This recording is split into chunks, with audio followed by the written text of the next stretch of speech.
ನಮ್ಮ ಚಾನಲ್ನ ಎಲ್ಲ ವೀಕ್ಷಕರಿಗೆ ನಮಸ್ಕಾರ. ನಿಮ್ಮ ಪೊಲೀಸ್ ಕ್ಯಾಂಟೀನ್ ಕಾರ್ಡ್ ಅಪ್ರೂವಲ್ ಆಗಿದೆಯಾ ಇಲ್ಲವಾ ಎಂದು ತಿಳಿದುಕೊಳ್ಳುವುದು ಹೇಗೆ ಎಂದು ಈ ವಿಡಿಯೋದ ಮುಖಾಂತರ ನೋಡೋಣ. ನೀವು ಅರ್ಜಿ ಹಾಕಿದ ನಂತರ ನಿಮ್ಮ ಹತ್ತಿರದ ಸಬ್ಸಿಡಿಯರಿ ಕ್ಯಾಂಟೀನ್ಗೆ ಹೋಗಿ ಭೇಟಿಯಾದಾಗ ಅವರು ನಿಮ್ಮ ಕಾರ್ಡನ್ನು ಅಪ್ರೂವಲ್ ಮಾಡಿದಾರೆಯೇ ಅಥವಾ ಇಲ್ಲವೇ, ನಿಮ್ಮ ಕಾರ್ಡ್ ಅಪ್ರೂವಲ್ ಆಗಿದ್ದಲ್ಲಿ ಎಲ್ಲಿ ಪೆಂಡಿಂಗ್ ಇದೆ ಎಂಬುದು ಹೇಗೆ ಎಂದು ಈ ಮುಖಾಂತರ ನಾನು ನಿಮಗೆ ತೋರಿಸಿಕೊಡ್ತೇನೆ. ಮೊದಲನೇದಾಗಿ ನಿಮ್ಮ ಮೊಬೈಲ್ನಲ್ಲಿ ಗೂಗಲ್ ಕ್ರೋಮನ್ನು ಓಪನ್ ಮಾಡಿ, ಮೊಬೈಲ್ನಲ್ಲಿ ಸರ್ಚ್ ಬಾರ್ನಲ್ಲಿ KPKBMHA.in ಎಂದು ಟೈಪ್ ಮಾಡಿ ಸರ್ಚ್ ಕೊಡಿ. ಸರ್ಚ್ ಕೊಟ್ಟ ನಂತರ ನಿಮಗೆ ಕನ್ಸ್ಯೂಮರ್ ಲಾಗಿನ್ ಅಂತ ಕಾಣಿಸ್ತಿದೆಯಲ್ಲ, ಕನ್ಸ್ಯೂಮರ್ ಲಾಗಿನ್ ಮೇಲೆ ಕ್ಲಿಕ್ ಮಾಡಿ. ಕ್ಲಿಕ್ ಮಾಡಿದ ನಂತರ ನಿಮಗೆ ಕನ್ಸ್ಯೂಮರ್ ಲಾಗಿನ್ ಇಂಟರ್ಫೇಸ್ ಓಪನ್ ಆಗುತ್ತೆ. ಇಲ್ಲಿ ಯೂಸರ್ ನೇಮ್, ಸಾಮಾನ್ಯವಾಗಿ ನೀವು ಯೂಸರ್ ನೇಮ್ ನಿಮ್ಮ ಕಡ್ಡಾಯವಾಗಿ ನಿಮ್ಮ ಮೊಬೈಲ್ ನಂಬರ್ ಅಥವಾ ನಿಮ್ಮ ಒಂದು ಇಮೇಲ್ ಐಡಿಯನ್ನು ನೀವು ಹಾಕಬೇಕಾಗುತ್ತದೆ. ನೆನಪಿರಲಿ, ಯೂಸರ್ ನೇಮ್ ಯಾವಾಗಲೂ ನಿಮ್ಮ ಮೊಬೈಲ್ ನಂಬರ್ ಅಥವಾ ಇಮೇಲ್ ಐಡಿಯೇ ಆಗಿರುತ್ತದೆ. ಹಾಗಾಗಿ ನೀವು ಯಾವುದೇ ರೀತಿ ಗೊಂದಲ ಮಾಡ್ಕೋಕ್ಕೆ ಹೋಗಬಾರ್ದು. ಈ ಹಿಂದೆ ನಾನು ಹಲವಾರು ವೀಡಿಯೋಗಳಲ್ಲಿ ತಮಗೆಲ್ಲ ತಿಳಿಸಿದ್ದೀನಿ ಯೂಸರ್ ನೇಮ್ ಏನಿರುತ್ತೆ ಅಂತ. ಸೊ ನಿಮ್ಮ ಪಾಸ್ವರ್ಡ್ನ ನೀವೇನು ಜನರೇಟ್ ಪಾಸ್ವರ್ಡ್ ಮಾಡ್ಕೊಂಡಿರ್ತಾರೋ ಆ ಪಾಸ್ವರ್ಡ್ನ ನೀವು ಹಾಕಬೇಕಾಗುತ್ತೆ. ನಂತರ ನಿಮ್ಮ ಮೊಬೈಲ್ ನಂಬರಿಗೆ OTP ಬರುತ್ತದೆ. ನೀವು OTPಯನ್ನು ಹಾಕಿ ವ್ಯಾಲಿಡಿಟಿ OTP ಮೇಲೆ ಕ್ಲಿಕ್ ಮಾಡಿ.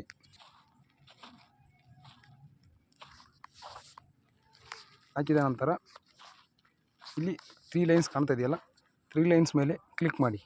ಕ್ಲಿಕ್ ಮಾಡಿದ ನಂತರ ಪ್ರೊಫೈಲ್ ಅಂತಿದೆ, ಪ್ರೊಫೈಲ್ ಮೇಲೆ ಕ್ಲಿಕ್ ಮಾಡಬೇಕು. ಕ್ಲಿಕ್ ಮಾಡಿದ ನಂತರ ಮೈ ಪ್ರೊಫೈಲ್ ಅಂತ ಕಾಣಿಸ್ತಾ ಇದೆಯಲ್ಲ, ಮೈ ಪ್ರೊಫೈಲ್ ಮೇಲೆ ಕ್ಲಿಕ್ ಮಾಡಿ. ಮೈ ಪ್ರೊಫೈಲ್ ಮೇಲೆ ಕ್ಲಿಕ್ ಮಾಡಿದ ನಂತರ ಇಲ್ಲಿ ಕೆಳಗಡೆ ಸ್ಕ್ರೋಲ್ ಮಾಡಿ. ಸ್ಕ್ರೋಲ್ ಮಾಡಿದ ನಂತರ ವೆರಿಫಿಕೇಷನ್ ಹಿಸ್ಟ್ರಿ ಅಂತಿದೆ. ವೆರಿಫಿಕೇಷನ್ ಹಿಸ್ಟ್ರಿಯಲ್ಲಿ ನೋಡ್ಬೋದು ನೀವು ವೆರಿಫೈಡ್ ಬೈ ಅಂದರೆ ನೀವು ಮೊದಲಿಗೆ ಯಾವ ಸಬ್ಸಿಡಿ ಭಂಡಾರದಲ್ಲಿ ನಿಮ್ಮ ಕಾರ್ಡನ್ನು ವೆರಿಫೈ ಮಾಡಿದಾರಂತೆ ಗೊತ್ತಾಗುತ್ತೆ. ಸೊ ಮೊದಲನೇದಾಗಿ 20ನೇ ತಾರೀಕು 8ನೇ ತಿಂಗಳು 2025ರಲ್ಲಿ ಇವರು ಸಬ್ಸಿಡರಿ ಕ್ಯಾಂಟೀನ್ದವರು ವೆರಿಫೈ ಮಾಡಿದ್ದಾರೆ. ನಂತರ ಮಾಸ್ಟರ್ ಕ್ಯಾಂಟೀನವರು 23/8/2025ರಲ್ಲಿ ವೆರಿಫೈ ಮಾಡಿದ್ದಾರೆ. ಅಕಸ್ಮಾತ್ ಇನ್ ಕೇಸ್ ನೀವೇನಾದರೂ ವೆರಿಫೈ ಮಾಡಿಲ್ಲ ಅಂತಂದರೆ ಇಲ್ಲಿ ವೆರಿಫೈ ಪೆಂಡಿಂಗ್ ಅಂತ ಬಂದಿರುತ್ತೆ. ಮಾಸ್ಟರ್ ಕ್ಯಾಂಟೀನಿಂದ ವೆರಿಫೈ ಮಾಡಿಲ್ಲ ಅಂದರೆ ಮಾಸ್ಟರ್ ಕ್ಯಾಂಟೀನ್ ಅವ್ರ ಮುಂದೆ ರಿಮಾರ್ಕ್ಸ್ ಮುಂದೆ ಪೆಂಡಿಂಗ್ ಅಂತ ಬಂದಿರುತ್ತೆ.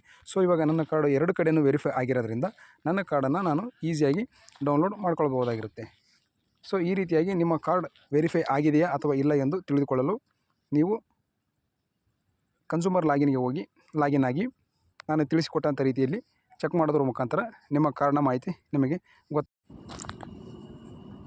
ವೆರಿಫೈ ಆಗಿದ್ದರಿಂದ ನಿಮ್ಮ ID ಕಾರ್ಡನ್ನು ಸುಲಭವಾಗಿ ಡೌನ್ಲೋಡ್ ಯುವರ್ ID ಕಾರ್ಡ್ ಅಂತ ಗ್ರೀನ್ ಬಾಕ್ಸಲ್ಲಿ ಕಾಣ್ತಿದೆಯಲ್ಲ, ಇದ್ರ ಮೇಲೆ ಕ್ಲಿಕ್ ಮಾಡುವುದರ ಮುಖಾಂತರ ನಿಮ್ಮ ಒಂದು ID ಕಾರ್ಡನ್ನು ಡೌನ್ಲೋಡ್ ಮಾಡಿಕೊಳ್ಳಬಹುದಾಗಿರುತ್ತದೆ.